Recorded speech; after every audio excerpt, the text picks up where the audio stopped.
क्या आप जानते हैं कि जीन्स पर अक्सर जिप पर YKK क्यों लिखा जाता है? या फिर क्या आप जानते हैं कि ताश के पत्तों में बादशाह के हाथ में तलवार क्यों होती है? और क्या आप जानते हैं कि खला में गोली चलाएं तो क्या होगा? आज की वीडियो में धुआंधार फैक्ट्स जानने के लिए अपने आप को संभाल कर बैठें और वीडियो को पूरा देखें। अस्सलामुअलैकुम, मैं हूं हम्माद सादिक और आप देख रहे हैं रियलिटी फैक्ट्स। तो चलते हैं आज के धुआंधार फैक्ट्स की तरफ। नंबर 1, ATM मशीन को बनाने का ख्याल कंप्यूटर लोन मशीन या कैश मशीन को देखकर आया। कार्ड पर स्टोर होने वाले पिन को एक बरतानवी ने डेवलप किया। बरतानवी का ख्याल था कि पिन कोड को महफूज बनाने के लिए उसे 6 अदाद पर मुश्तमिल होना चाहिए, मगर उस ख्याल पर उसकी बीवी ने इतराज कर दिया। बीवी को सिर्फ 4 अदाद तक के नंबर ही याद हो सकते थे, इसलिए उसने शोहर पर जोर दिया कि पिन कोड 6 की बजाय 4 अदाद का ही हो। आखिरकार पिन कोड की सिक्योरिटी में 4 अदाद का ख्याल उसकी बीवी जीत गई। फिर शोहर ने 4 अदाद पर मुश्तमिल पिन कोड बनाया। अगर आपको भी लगता है कि 6 अदाद पर पिन कोड याद रखना मुश्किल था, तो आप भी उसकी बीवी को दुआएं दें। फैक्ट नंबर 2, आपने अक्सर जीन्स जैकेट और जिप वाली बहुत सी अशिया पर जिप की बजाय YKK लिखा हुआ देखा होगा। YKK असल में जिप बनाने वाली दुनिया की सबसे बड़ी कंपनी है। इस जापानी कंपनी को योशिदा नामी शख्स ने 1934 में बनाया था। YKK असल में योशिदा कंपनी लिमिटेड है। ये कंपनी बटन, स्नैप, बकल और दूसरी बहुत सी अशिया बनाती है। ये कंपनी वो मशीनें भी बनाती है जिससे इसकी जिप बनाए जा सकते हैं। अपनी अशिया की तशहीर के लिए ये कंपनी ऐसे कार्टून भी बनाती है जिसमें बच्चे या रोबोट खुद की हिफाजत के लिए जिप से काम लेते हैं। इस वक्त YKK के मुकाबले की कोई कंपनी है तो वो चीनी कंपनी SBS है। YKK और SBS दुनिया में इस्तेमाल होने वाला 50% जिप बनाते हैं। जिप को अमरीकी शख्स ने इजाद किया। 1893 के पेंट के मुताबिक इसका नाम जिप नहीं, क्लैस्प लॉकर था। अमरीकी मुजद ने जिप की तैयारी के लिए एक कंपनी यूनिवर्सल फास्टनर कंपनी भी बनाई। आजकल इस कंपनी का नाम टैलन है। YKK सिर्फ पेंट में ही नहीं बल्कि जैकेट, सफरी bag, sleeping bags, military gear और हत्ता के कारों में भी इस्तेमाल होते हैं। फैक्ट नंबर 3, दोस्तों ये स्क्रीन पर जो नजर आ रहा है ये खला में साइंसदानों का स्टेशन है। इसे इंटरनेशनल स्पेस स्टेशन कहते हैं। क्या आप जानते हैं कि ये जमीन के गिर्द कितनी तेज स्पीड से चक्कर लगा रहा है? नहीं जानते तो जानने से पहले हमारे चैनल को सब्सक्राइब और वीडियो को शेयर करना मत भूले और हमारी मेहनत का सिला वीडियो को लाइक करने की सूरत में दिया करें। तो दोस्तों इंटरनेशनल स्पेस स्टेशन यानी ISS 8 किलोमीटर फी सेकंड की स्पीड, जी फी घंटा नहीं, याद रखें 1 सेकंड में 8 किलोमीटर की रफ्तार से ये स्टेशन जमीन के गिर्द घूम रहा है और एक दिन में तकरीबन जमीन के गिर्द 16 चक्कर मुकम्मल करता है। रात की तारीकी में आसमान पर अक्सर चलता हुआ सितारा नजर आने वाला असल में ये स्पेस स्टेशन ही होता है। फैक्ट नंबर 4, क्या आप जानते हैं कि ताश के पत्तों में बादशाह के बाएं हाथ में तलवार की पहेली बूझ ली गई। ताश खेलने के शौकीन अफराद ने बगैर मूंछ के बादशाह के बाएं हाथ में तलवार तो अक्सर ही देखी होगी, लेकिन शायद ही किसी को मालूम होगा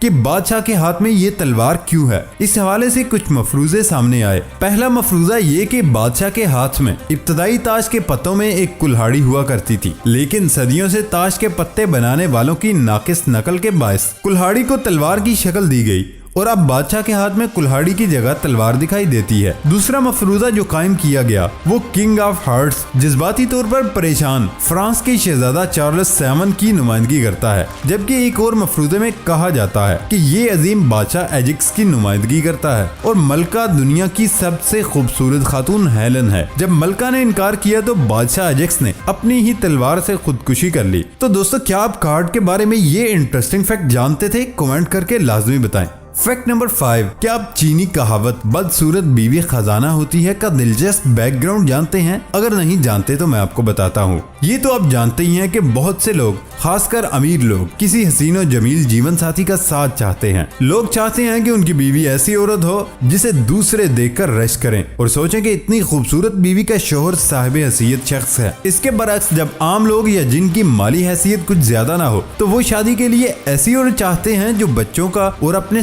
ससुर का ख्याल रखे, उसके लिए खाना पकाए और घर को संवारे। जब आम लोग इस चीज को जहन में रखकर शादी करते हैं तो वो खूबसूरती नहीं देखते। खूबसूरत औरत से शादी करने का नुकसान ये है कि वो मेकअप और कपड़ों पर बहुत ज्यादा खर्च करती है और हर उस औरत से ज्यादा खूबसूरत नजर आने की कोशिश करती है जो उससे ज्यादा खूबसूरत दिखाई दे। इसी पसे मंजर में बदसूरत औरत एक खजाना होती है जिसके खूबसूरत ना होने के बायस शोहर की बहुत ज्यादा बचत हो जाती है। चीन में जो लड़की 27 साल की उम्र तक शादी न करे उसे शिंगनाओ कहते हैं, जिसका मतलब ठुकराई हुई औरत। यही लफ्ज वो रेस्टोरेंट में छोड़ी हुई चीजों के बारे में भी बोलते हैं। इसी वजह से चीनी लड़कियों पर बहुत ज्यादा माशरती और ज़हनी दबाव होता है और वो 25 साल की उम्र तक पहुंचने से पहले ही शादी कर लेती हैं। फैक्ट नंबर 6, खला में जैसे ही कोई खलाबाज गोली चलाएगा तो सबसे पहले जमीन पर गोली चलाने के बरक्स गोली के चलने की कोई आवाज सुनाई नहीं देगी, यानी खला खुद ही रिवॉल्वर के लिए सलेंसर का काम देगा। खलाबाज के खला में फायर करने के बाद न्यूटन के हरकत के तीसरे कानून के मुताबिक सबसे पहले खलाबाज को ही झटका लगेगा। क्या आपको पता है कि गोली फायर करने के बाद खलाबाज कितनी रफ्तार से पीछे की तरफ हरकत करेगा? हम इसका AK-47 और स्मिथ एंड वेसन हैंड गन से फायर करने की सूरत का मुवाजना करते हैं। अगर फायर AK-47 से किया जाए तो गोली 1600 मील फी घंटा की रफ्तार से फायर होगी, जिसके नतीजे में खलाबाज 0.068 मील फी घंटा की रफ्तार से पीछे की तरफ जाएगा और हैंड गन से निकलने वाली गोली की रफ्तार 1330 मील फी घंटा होती है। हैंड गन से निकलने वाली गोली की रफ्तार हल्की होती है, लेकिन इसका वजन AK-47 से दुगने से भी ज्यादा होता है। AK-47 की गोली का वजन 7.9 ग्राम है, जबकि स्मिथ एंड वेसन हैंड गन की गोली का वजन 19.4 ग्राम है। गोली का वजन ज्यादा होने की वजह से खलाबाज को पीछे की तरफ झटका भी ज्यादा रफ्तार से लगता है। अगर खलाबाज खला में स्मिथ एंड वेसन से फायर करे तो उसके पीछे की तरफ जाने की रफ्तार 136 मील फी घंटा होगी। इस रफ्तार पर वो एक फुटबॉल स्टेडियम का फासला